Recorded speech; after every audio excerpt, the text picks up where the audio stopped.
जय हिंद दोस्तों, स्वागत है आप सभी का दिशा पब्लिकेशन के इस YouTube प्लेटफॉर्म पर। मैं हूं शुभम अग्रवाल।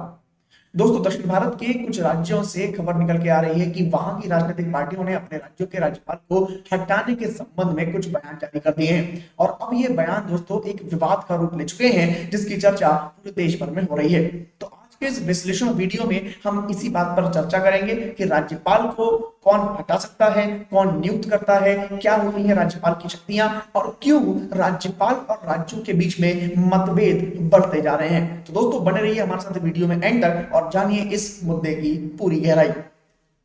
दोस्तों, आपको बता दें कि दक्षिण भारत में तमिलनाडु राज्य में वहां की राजनीतिक पार्टियों द्वारा ये बयान सामने आए थे कि वो राज्यपाल को हटाना चाहते हैं। अब दोस्तों, राज्यपाल और राज्य की सरकार के बीच में ये विवाद जो है ये कई वर्षों में पनपता हुआ देखा जा चुका है। आपको बता दें कि राज्यपाल की विभिन्न शक्तियां होती हैं जिनके दायरे में रहकर वो कार्य करते हैं किसी भी राज्य में। इन शक्तियों में बहुमत पाई सबसे बड़ी पार्टी को सरकार बनाने के लिए न्योता देना, उसको अपने पक्ष में बहुमत साबित करने के लिए समय देना, कई विधेयकों पर राज्यपाल की विभिन्न विशेष शक्तियां, इन सभी मुद्दों पर राज्य की सरकारों, पार्टियों और राज्यपाल के बीच में दोस्तों मतभेद रहते हैं। और कहीं ना कहीं ये इस बात की ओर इशारा करते हैं कि राज्यपाल जो है वो कहीं ना कहीं केंद्र का एजेंट दोस्तों बनकर कार्य करता है। ऐसे आरोप कई सारी राजनीतिक पार्टियां राज्यपालों पर लगा चुकी हैं और यही वजह है कि तमिलनाडु में अब राज्यपाल को हटाने की दोस्तों बात यहां पर छेड़ दी गई है। तो दोस्तों, सबसे पहले जानते हैं कि संविधान में हमारे राज्यपाल को हटाने और नियुक्ति के लिए क्या क्या प्रावधान है। तो आपको बता दें कि हमारे संविधान में अनुच्छेद 155 और अनुच्छेद 156 जो है ये दोनों ही आर्टिकल ऐसे हैं जो किसी भी राज्यपाल को नियुक्त करने के लिए राष्ट्रपति को इसका अधिकार देते हैं। राष्ट्रपति अपनी प्रसन्नता तक, यानी राष्ट्रपति अपनी इच्छा तक, जब तक राष्ट्रपति का विश्वास उस व्यक्ति बना हुआ है उस व्यक्ति को राज्यपाल दोस्तों नियुक्त कर सकता है। हालांकि अगर राज्यपाल का विश्वास राष्ट्रपति के साथ नहीं रहा, यानी राष्ट्रपति को राज्यपाल पर विश्वास नहीं रहा, तो वो दोस्तों 5 वर्षों से पहले भी राज्यपाल को वहां से हटा सकता है।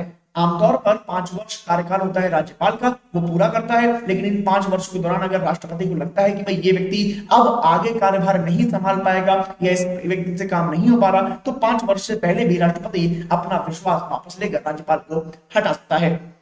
अब दोस्तों, यहां पर कहानी ये है कि यहां पर जो विवाद का मुख्य मुद्दा है वो ये है कि राष्ट्रपति हमेशा ही जो भी कार्य करता है वो प्राइम मिनिस्टर और जो काउंसिल ऑफ मिनिस्टर है, यानी मंत्री परिषद जो है, हमारी जो मंत्री परिषद है, जो हमारे प्रधानमंत्री हैं, उन्हीं की सलाह पर, उन्हीं के कंसल्टेशन पर राष्ट्रपति सारे कार्य करता है।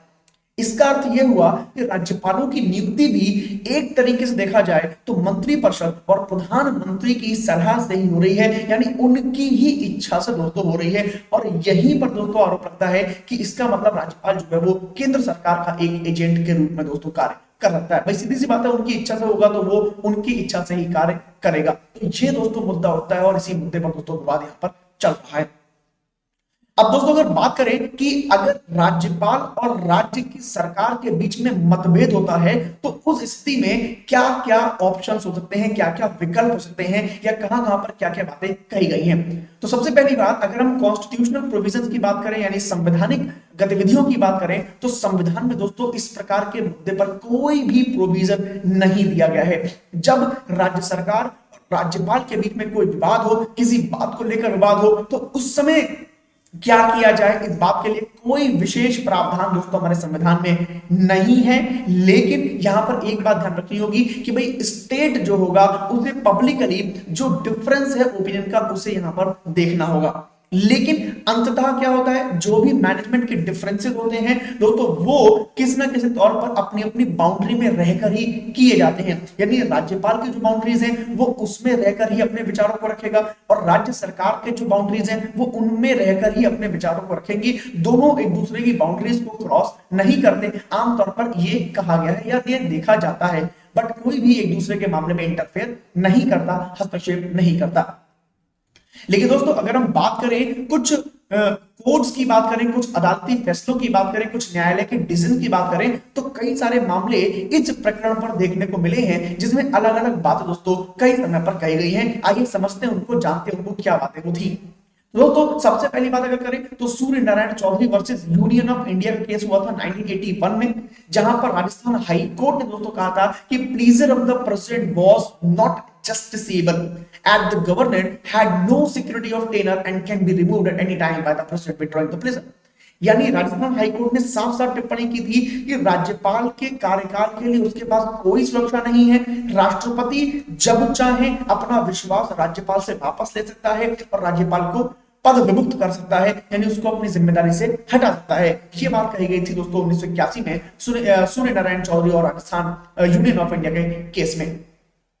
इसके बाद दोस्तों बीपी सिंघल और यूनियन ऑफ इंडिया का भी केस हुआ था 2010 में, जहां पर सुप्रीम कोर्ट ने दोस्तों इस बात को इलेबोरेट किया था कि भाई राष्ट्रपति का जो प्लेजर है, प्लेजर ऑफ द प्रेसिडेंट, जो प्लेजर डॉक्ट्रिन है वो क्या है, उसको इलेबोरेट किया था और उन्होंने कहा था देयर आर नो लिमिटेशंस और restrictions are placed on the act pleasure doctrine.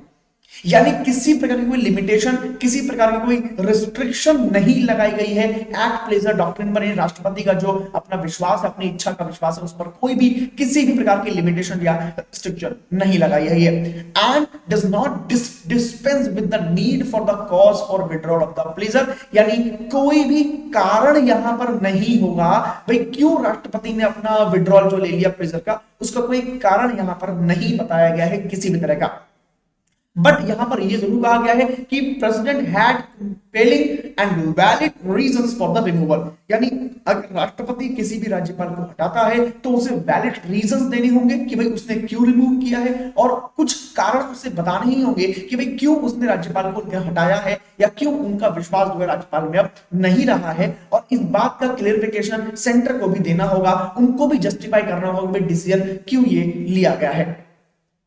इसके बाद दोस्तों अगर बात करें तो बहुत सारे कमीशंस आए जिन्होंने बहुत सारे रिकमेंडेशन यहां पर किए हैं इस मामले को लेकर। विवाद ज्यादा है क्योंकि संविधान में इसके बारे में कुछ निश्चित प्रावधान नहीं है, इसलिए विवाद बढ़ते गए हैं। और कहीं ना कहीं दोस्तों विवाद ये राज्य की सरकार जो है, राज्यपाल जो है और केंद्र की सरकार जो है उनके बीच में देखने को मिल जाते हैं। तो इस पर अलग अलग कमीशन आए, अलग अलग कमीशन ने अलग अलग अपने विचार भी यहाँ पर दिए हैं, तो उनको एक बार देखते हैं ताकि कुछ बात हमारी समझ में यहाँ पर आ जाए। सबसे पहले बात करते हैं सरकारी कमीशन की 1988 में आया था। उन्होंने साफ तौर पर एक रिकमेंड किया था कि governors are not board before completing their 5-year tenure except in rare and compelling circumstances। यानी सरकारी कमीशन ने कहा कि बहुत ही अगर कोई रेयर कंडीशन है, कोई रेयर केस है, कोई बहुत ही बड़ा कोई गंभीर मुद्दा है, अगर ऐसी कोई बात है तभी राज्यपाल को अपने 5 वर्ष के टेन्योर से पहले हटाया जाएगा, उसके अतिरिक्त नहीं हटाया जाएगा। वो अपना 5 वर्ष का टेन्योर पूरा करेंगे ही करेंगे। अगर बहुत कोई गंभीर मुद्दा आ जाता है, कोई बहुत गंभीर बात आ जाती है, तब राज्यपाल को हटाया जा सकता है, इससे पहले उसको हटाया नहीं जा सकता। उसे 5 साल कार्य करने दिया जाए, 5 साल कार्यकाल उसे पूरा करने दिया जाए, ऐसा कहा था सरकारी कमीशन ने 1988 में। उन्होंने ये भी कहा था कि प्रोसीजर जो है रिमूवल का वो क्या हो must governor opportunity to explain their conduct। यानी गवर्नर को भी अपनी कुछ बातें रखने का एक मौका मिलना चाहिए, एक अपॉर्चुनिटी मिलनी चाहिए, ठीक है। And the central government must have give fair consideration to such explanation. यानी जो सेंट्रल गवर्नमेंट है, जो केंद्र की सरकार है, उसको भी उस एक्सप्लेनेशन पर एक गंभीर और फेयर कंसिडरेशन करना चाहिए कि भाई देखो वो व्यक्ति सही कह रहा है और उसकी गलती कोई नहीं है। इस बात का फैसला सेंट्रल गवर्नमेंट को बिल्कुल फेयरली यहां पर करना चाहिए। ऐसा सरकारी गवर्नमेंट ने यहां पर क्या दिया था, एक रिकमेंडेशन अपना दिया था। और साथ ही साथ ये भी कहा था कि governor should be informed of the grounds of their removal. यानी गवर्नर को ये पता होना चाहिए कि उसे किस वजह से हटाया जा रहा है, किस आधार पर हटाया जा रहा है, या उसकी गलतियां क्या हैं। ये सरकारी कमीशन ने दोस्तों हमें यहां पर एक रिकमेंडेशन दिया था। इसके अलावा फिर वेंकट चिल्ला कमीशन आया था 2002 में, जिन्होंने कहा था कि ordinary governor should be allowed to complete their 5-year term. यानी गवर्नर को अपनी 5 साल की टर्म पूरी करने का मौका दिया ही जाना चाहिए, लेकिन if they have to be removed before completion of their term, the central government should do so only after consultation with the chief minister. यानी अगर 5 वर्ष से पहले किसी भी राज्यपाल को हटाना है तो सेंट्रल गवर्नमेंट उस पर्टिकुलर राज्य के जो मुख्यमंत्री हैं, जो चीफ मिनिस्टर हैं, उनसे कंसल्ट करे, उनसे सलाह मशवरा लेकर ही उस राज्य के राज्यपाल को 5 वर्ष से पहले हटाए। इसके अतिरिक्त उसे 5 वर्ष का कार्यकाल पूरा करने का मौका दिया जाना चाहिए। इसके अलावा पंचिंग कमीशन आया फिर 2010 में। उन्होंने क्या कहा, the deletion of the phrase during the pleaser of the president from the constitution. उन्होंने कहा था कि जो राष्ट्रपति की इच्छा तक, यानी प्लीजर ऑफ द प्रेसिडेंट, राष्ट्रपति की इच्छा तक शब्द है, फ्रेज है, इसको यहां से हटाया जाना चाहिए, क्योंकि इसी वजह से जो राज्यपाल है उसका कार्यकाल पूरी तरीके से राष्ट्रपति की इच्छा पर निर्भर हो गया है ना। उन्होंने यही कहा कि governor should not be removed at the will of the central government, यानी गवर्नर जो है, राज्यपाल जो है, उसे सिर्फ इसलिए नहीं हटाना चाहिए कि भाई केंद्र सरकार की इच्छा है उसे हटाने की तो उसे हटा दिया जाए, ऐसा नहीं होना चाहिए। इसीलिए इस फ्रेज को यहां से हटाया जाना चाहिए। और साथ ही साथ अगर उसे हटाना भी है तो ही और she would should be reviewed only by a resolution of the state legislature, यानी राज्य सरकार के एक प्रतिवेदन पर ही उसे हटाया जाना चाहिए। ऐसा ना हो कि केंद्र की सरकार की इच्छा से दोस्तों उसको हटाया जाए। तो अगर ऐसा कुछ होता है दोस्तों तो यहां पर थोड़ी सी दिक्कत परेशानी यहां पर जो है राज्यपाल को बनेगी, ऐसा कुछ कमीशन ने यहां पर कहा है। तो दोस्तों ये कुछ कमीशन के रिकमेंडेशन थे जो मैंने आपको बताया, सुप्रीम कोर्ट के मैंने वर्डिक्ट भी आपको बताया, और इस समय क्या मुद्दा चल रहा है वो भी मैंने आपको यहाँ पे बताया है। तमिलनाडु के साथ साथ दोस्तों केरल के जो राज्यपाल हैं मोहम्मद आरिफ खान, उनके साथ भी राज्य सरकार के मंत्रियों का दोस्तों अभी कुछ विवाद चला है, कुछ ट्विटर ट्रेंड चला है, कुछ कमेंट्स ऐसे हुए हैं जिस पर राज्यपाल ने भी कुछ कमेंट किए हैं, और वहां के जो सांसद हैं, वहां के जो सांसद कह रहा हूं, वहां के जो विधायक हैं और जो वहां के मंत्री हैं, उन्होंने भी कुछ ट्विटर पर और डिफरेंट सोशल मीडिया साइट पर राज्यपाल को सीधी चुनौती दी है। तो वो मसला भी, वो मुद्दा भी दोस्तों अभी न्यूज में आने वाला है, और न्यूज में आ चुका है ऑलरेडी, उस पर भी चर्चा हो रही है। तो ये चर्चा आगे और बड़ी होगी दोस्तों, देखना होगा कि किधर जाती है। फिलहाल आप मुझे कमेंट करके बताइए कि क्या आपको ये वीडियो अच्छा लगा, क्या आपको समझ में आया कि भाई रिमूवल ऑफ गवर्नर जो है वो किसके अधिकार क्षेत्र में आना चाहिए, क्या जो बात चल रहा है वो सही है या फिर दोस्तों बनावटी है। दोस्तों आज की इस वीडियो में इतना ही, मिलूंगा नेक्स्ट वीडियो में आपको नेक्स्ट टॉपिक के साथ, तब तक के लिए मुझे विदा दीजिए। आप सभी लोग खुश रहिए, सुरक्षित रहिए, स्वस्थ रहिए, हमेशा ऊर्जाओं से भरे रहिए और आलस से दूर रहिए। आप सभी को नमस्कार, आप सभी को मेरा जय हिंद।